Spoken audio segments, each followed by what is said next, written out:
दोस्तों एफडी के against overdraft अगर आप लेना चाहते हैं तो इस वीडियो से अच्छी जानकारी आपको पूरे यूट्यूब पे नहीं मिलेगी। मैं इस बात की गारंटी दे रहा हूँ। क्यों?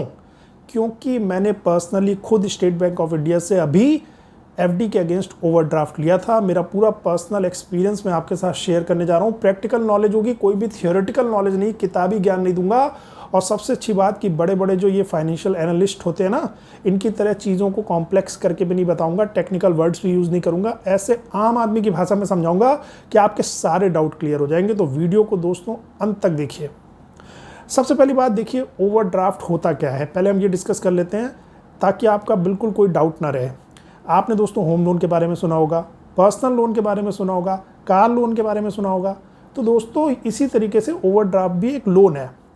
अब आप ये बोलोगे कि भाई जब हमें होम लोन होम के लिए मिल सकता है, कार के लिए कार लोन मिल सकता है, किसी पर्सनल ज़रूरत के लिए पर्सनल लोन मिल सकता है, तो हम ओवरड्राफ्ट क्यों लें?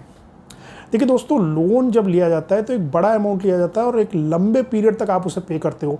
हर महीने की एक ईएमआई बंधी होती है।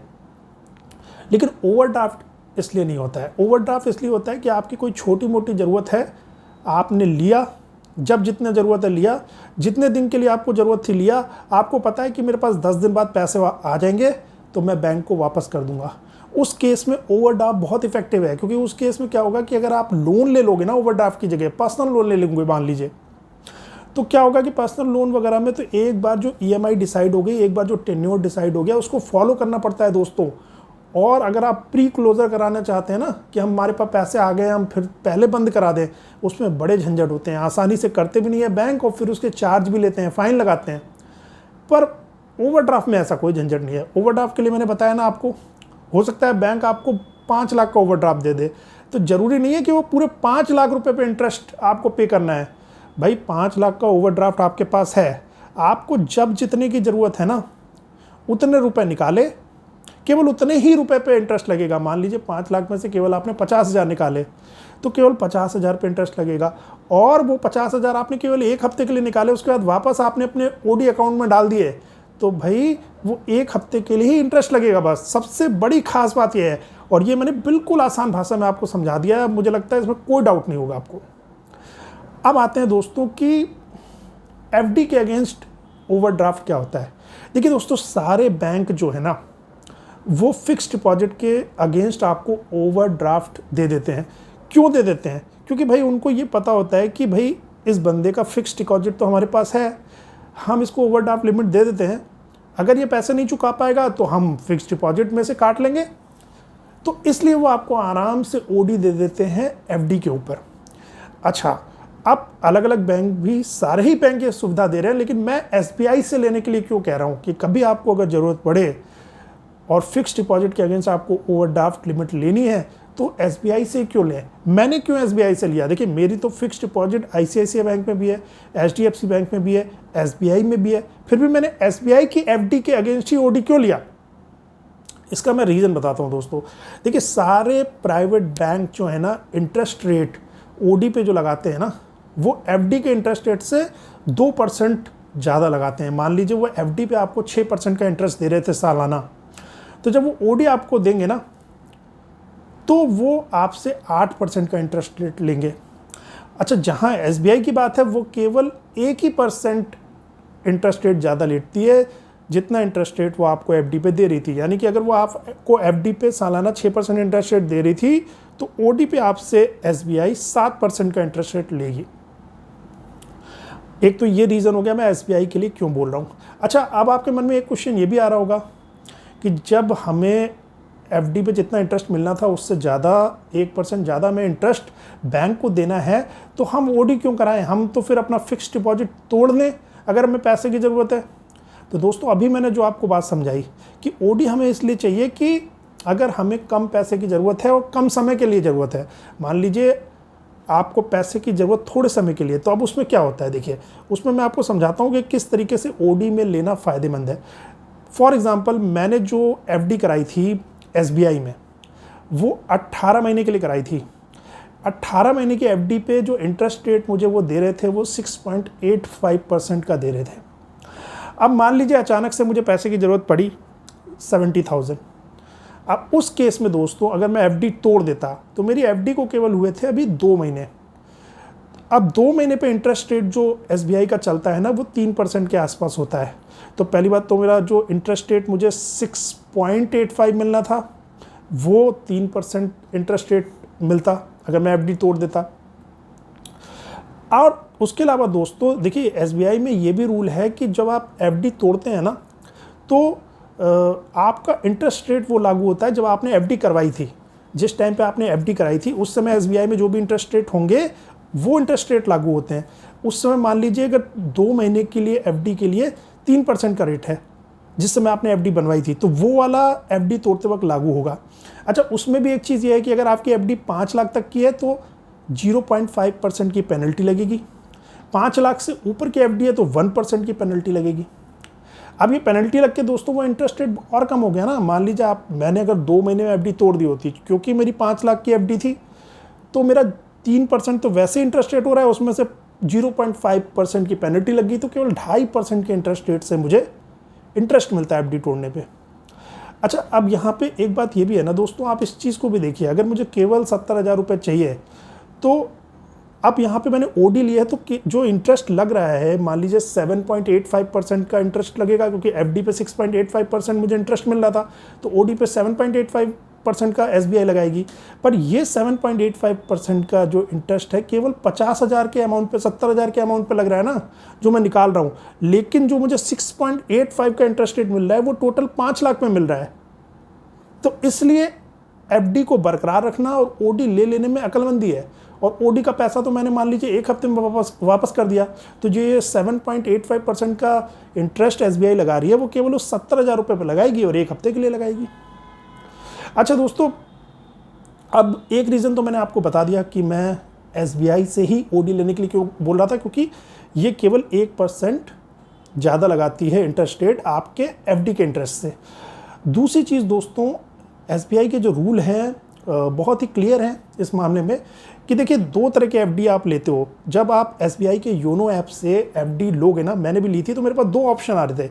एक तो था कि मैं इंटरेस्ट रेट थोड़े थोड़े अंतराल पे लेना चाहता हूँ, यानी कि मैं FD का इंटरेस्ट रेट या तो हर महीने लेना चाहता हूँ या हर 3 महीने पे लेना चाहता हूँ या हर 6 महीने पे लेना चाहता हूँ या हर साल लेना चाहता हूँ, या फिर मैं FD का इंटरेस्ट जब FD मैच्योर होगी उसी के साथ मैच्योरिटी अमाउंट के साथ लेना चाहता हूँ। तो ये 2 तरह की FD होती है।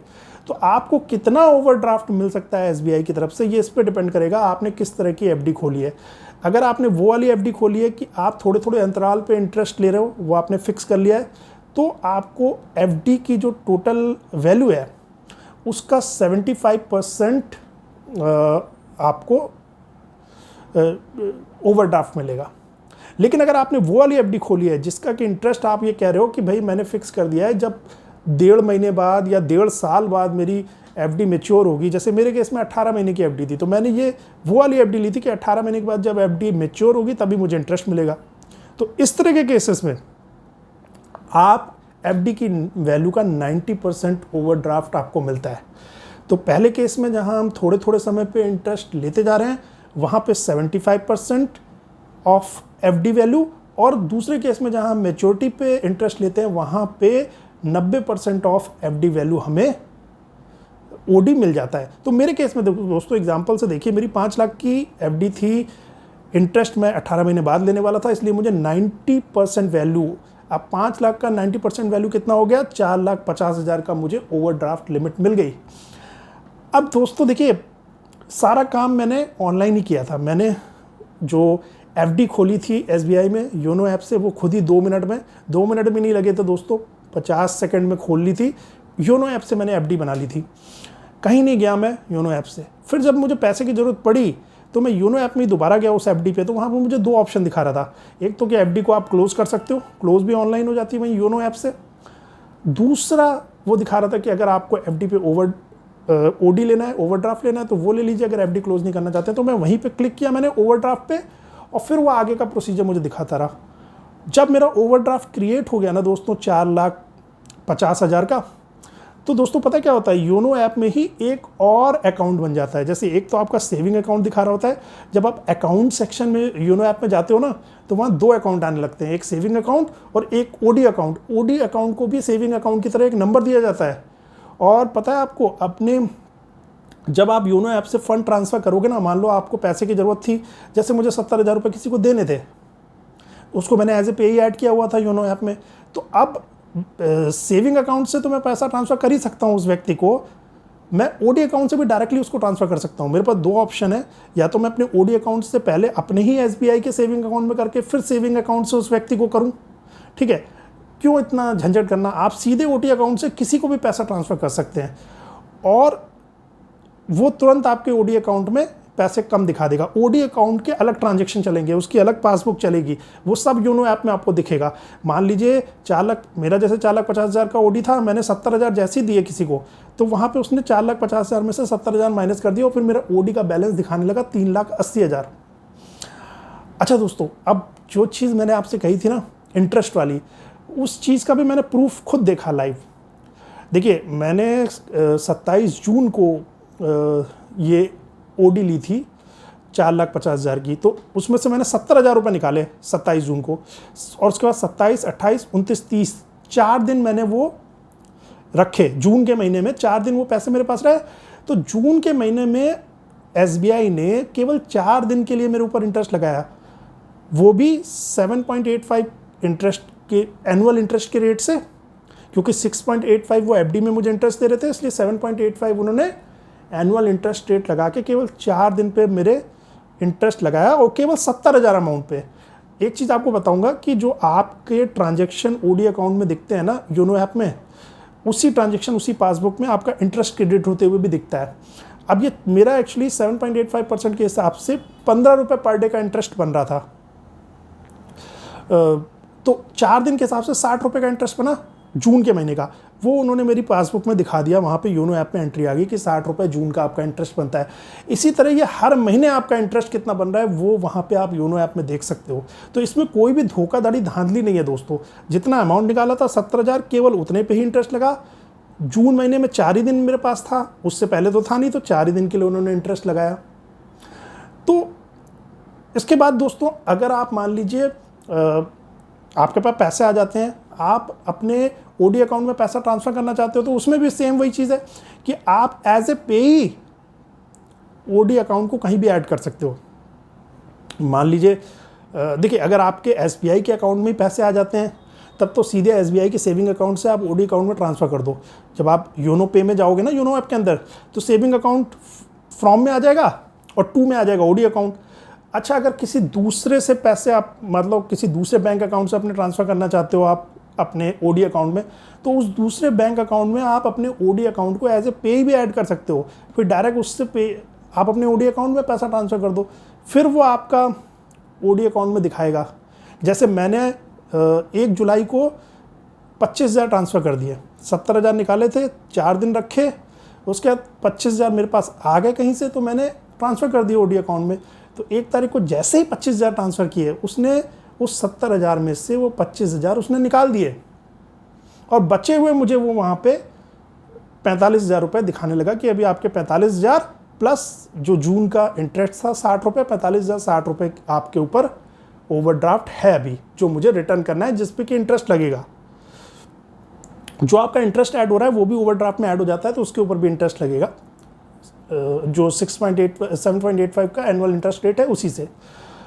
तो दोस्तों, ये पूरा प्रोसेस मैंने आपको क्लियरली बताया। अब देखिए, इसमें क्या है कि एक चीज़ और बताना चाहूँगा। जैसे मैंने अभी तो 70,000 लिए ओडी से, 4,50,000 की ओडी की लिमिट थी, 70,000 मैंने लिए, 25,000 वापस कर दिए, 45,000 बचे हैं। इसी तरीके से दोस्तों, जैसे जैसे मैं रीपे करता जाऊँगा ना, और फिर से ओडी अकाउंट में सारा पैसा मैं पे कर दूँगा, यानी कि जो 70,000 मैंने निकाले थे वो, और जो इंटरेस्ट बन रहा है वो सारा मैं जब ओडी अकाउंट में वापस से पे कर दूंगा दोस्तों, उसके बाद मैं चाहूँ तो ओडी अकाउंट को कभी भी क्लोज कर सकता हूँ ऑनलाइन ही। वो योनो ऐप में ऑप्शन नहीं आ रहा है, लेकिन एसबीआई की जो इंटरनेट बैंकिंग है ना दोस्तों, इंटरनेट बैंकिंग में लॉगिन करके आप ओडी अकाउंट को खुद से क्लोज कर सकते हो। और दोस्तों, ना भी क्लोज करना चाहो ना तो कोई दिक्कत नहीं है। अगर आपने सारे जितने पैसे लिए थे विद इंटरेस्ट वापस कर दिए ना ओडी में, तो जब तक आप फिर से पैसे नहीं ले रहे हो, मैंने बताया ना, तो वो ओडी लिमिट तो आपकी बनी रहेगी, पर आप पे इंटरेस्ट नहीं लगेगा। जैसे मैं ये 70,000 वापस कर दूं विद इंटरेस्ट, जो भी इंटरेस्ट बन रहा है, उसके बाद मेरे आपको जो है फिर इंटरेस्ट नहीं लेंगे ये लोग। और 4,50,000 की जो ओडी मेरी बनी हुई है ओवरड्राफ्ट की लिमिट, वो मेरे पास अवेलेबल रहेगी। कभी भी दोबारा पैसे की ज़रूरत है तो कभी फिर दोबारा ले लो। तो आशा करता हूँ दोस्तों बहुत ही आसान तरीके से समझाया, इससे आसान तरीके से आपको नहीं मिलेगा। और वीडियो क्लियर हो गया होगा और आसानी से आप SBI के योनो ऐप से ही FD के अगेंस्ट आप OD ले पाएंगे। और कोई क्वेरी है तो नीचे कमेंट सेक्शन में पूछे। थैंक यू दोस्तों।